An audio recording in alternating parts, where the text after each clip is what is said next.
Mapagpalang araw po mga kaibigan, mga kapatid. Good morning Mindanao, Philippines. Mga kapatid,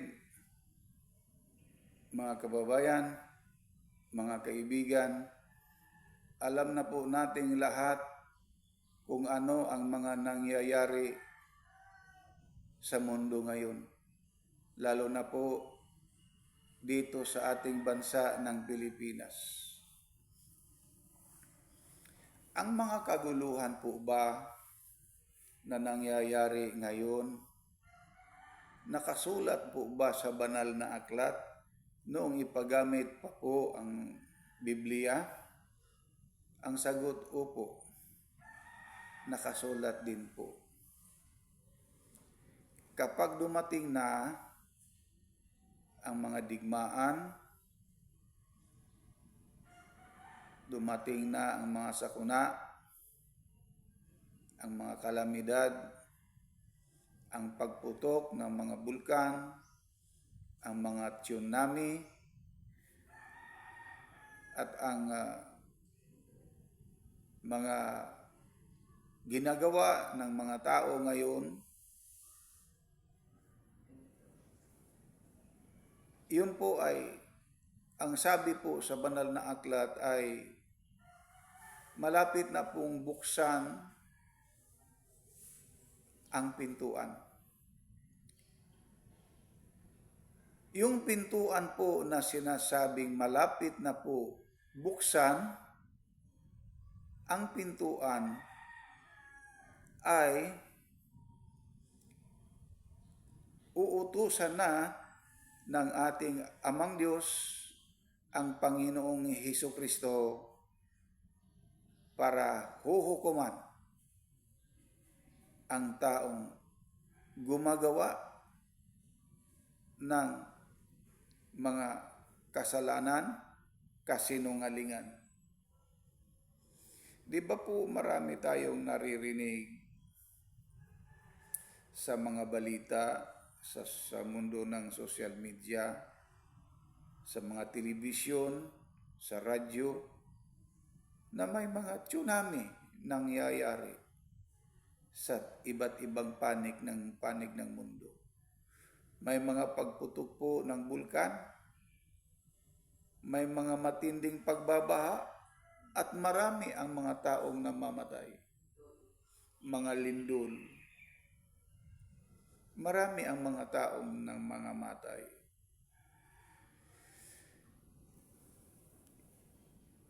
Itong lahat na ito ay talagang nakasulat po sa banal na aklat. Ang sabi, pagdating ng araw na yaon ay sobra ang mga kasamaan na ginagawa ng tao.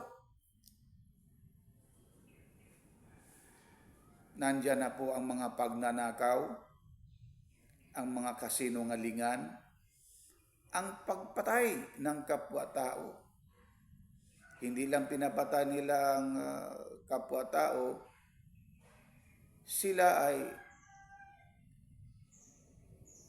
nagnanakaw sa kaban ng bayan, marami ang mga pirang ninakaw nila. Kung sino pa yung taong nagtuturo ng kung sino talaga ang mga magnanakaw, tulad ng mga flood control, skandal, tulad ng yung senador na si Marcolita, kinukulong nila.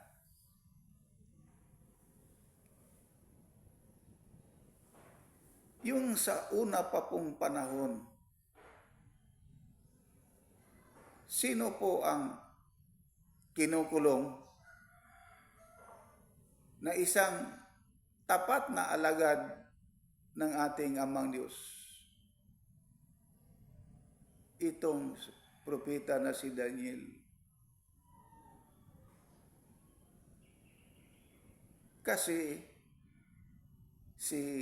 yung hari na Nabucodonosor,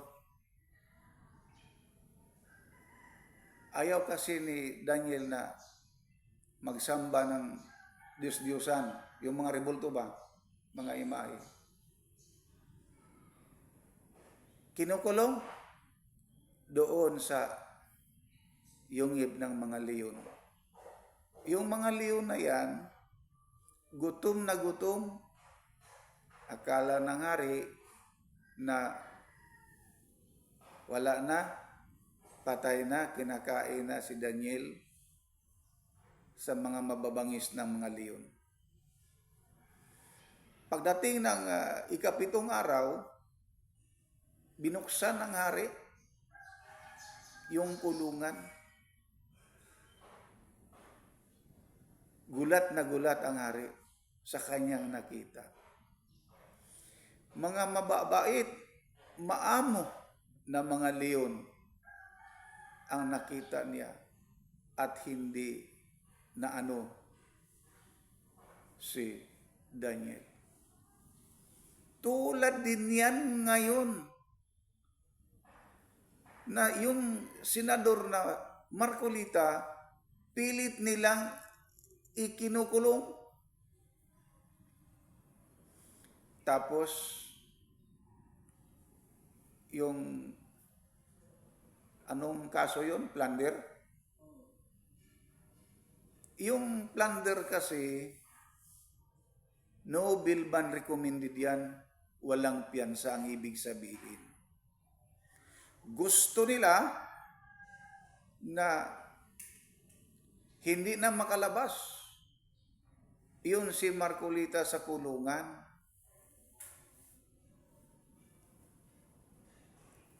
Yung mga pangyayari na yan ngayon dito sa ating bansa ay talagang nakakasulat talaga sa Biblia. Ang sabi ng Amang Diyos, ako ang huusga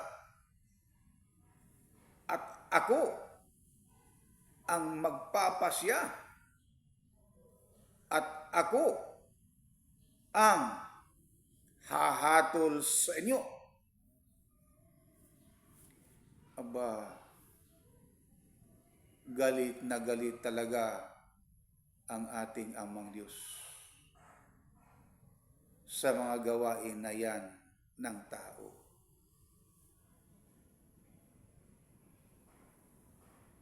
Grabe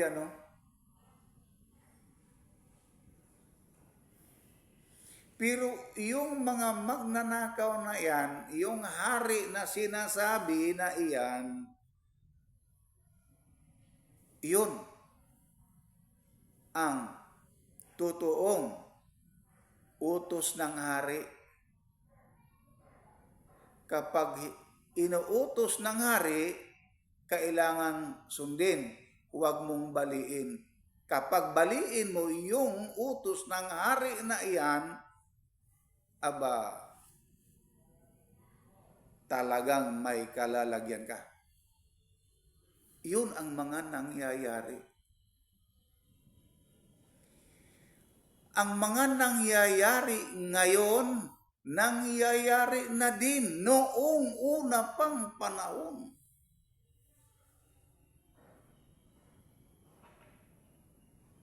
Ito ang pinakamatindi. Malapit na talagang bubuksan ang mga pintuan.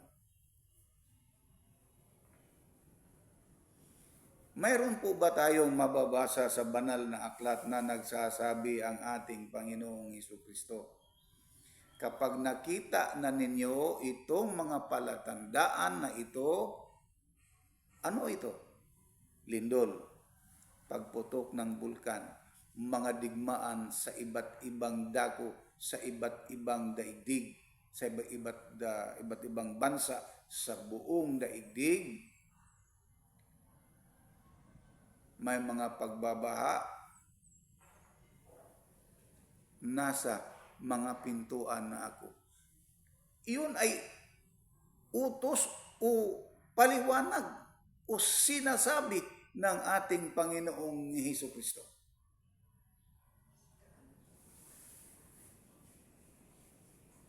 Totoo po.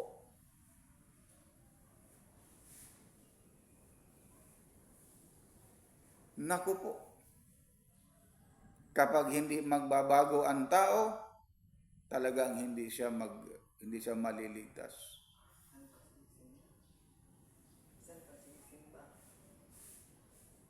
Mali man yung mga pagsambang ginagawa nila.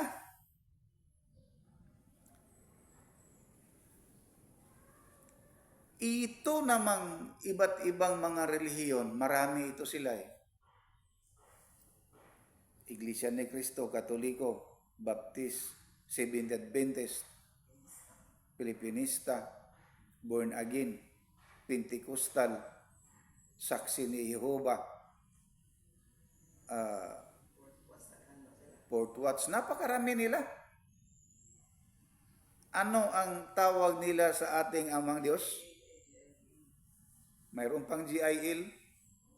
Napakarami ito sila. Kahit araw-araw kang sumamba, mali naman yung mga pagsambang ginagawa ninyo. Ito huwag ninyong tawagin ng Panginoon ang ating Amang Diyos. Bakit tawagin ninyo siyang Panginoon? Ano po ba ang ibig sabihin ng Panginoon? Ibalik-balik ko na ito sa inyo para maintindihan ninyo.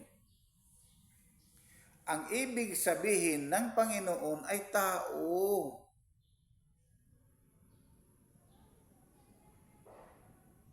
Tulad ng Panginoong Hesukristo, ito, tama. Kay tao si Kristo, hindi siya Diyos. Ang ibig sabihin ng Panginoon tulad ng Ginoo, Ginang. Mr. and Mrs. Pero ang ating Amang Diyos ay iisa lang siya talaga. Wala siyang katawan. Ang kanyang kalagayan ay espiritu, ang kanyang kalagayan tulad ng hangin. May nakakita ba kayo? Nakakita na ba kayo ng hangin? Wala, no? Walang tao nakakita ng hangin. Makita mo lang yung mga punong kahoy, yung mga dahon ay kumakaway lang. Ang ibig sabihin may hangin. Naku po, napakarami ninyo. Ito ang utos sa akin. Ituwid ko po ang mga maling pagsamba, mga maling pag-aaral, mga maling ginagawa ng iba't ibang mga reliyon. Bakit lumitaw ang The Holy Quadrogy Religion Incorporated? Ito po ay nag-iisang relihiyon sa buong mundo. Para maituro ang wasto at tamang paraan para masunod ang utos ng ating Amang Diyos, huwag niyong tawaging Panginoon ang Diyos. Marami pang nakasulat sa banal na aklat nung ipagamit pa ang Biblia. Pwede mo siyang tawagin God the Father. Pwede mo siyang tawagin ng Yahweh o Susi. Kumbaga sa Islam pa, ang Amang Diyos, siya ang pinakamaliit sa lahat ng mga maliliit na bagay. Siya din ang pinakamalaki sa lahat ng pinakamalaking bagay. Ang ibig sabihin, wala siyang katulad.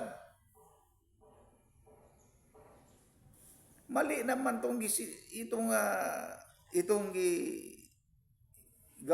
ginawa ni Muhammad. Kasi nagpatuo siya na siya daw ang sabi niya kasi nag-Islam ako noong una eh. Kasi sabi niya wala na daw ang Panginoong Hesukristo ay nandoon na sa langit. Iniwan daw ang kapangyarihan ng Panginoong Hesukristo, iniwan na daw sa kanya. Aba, mali po yan. Hindi po totoo yan. Sundan mo ang itong ano ba talaga ang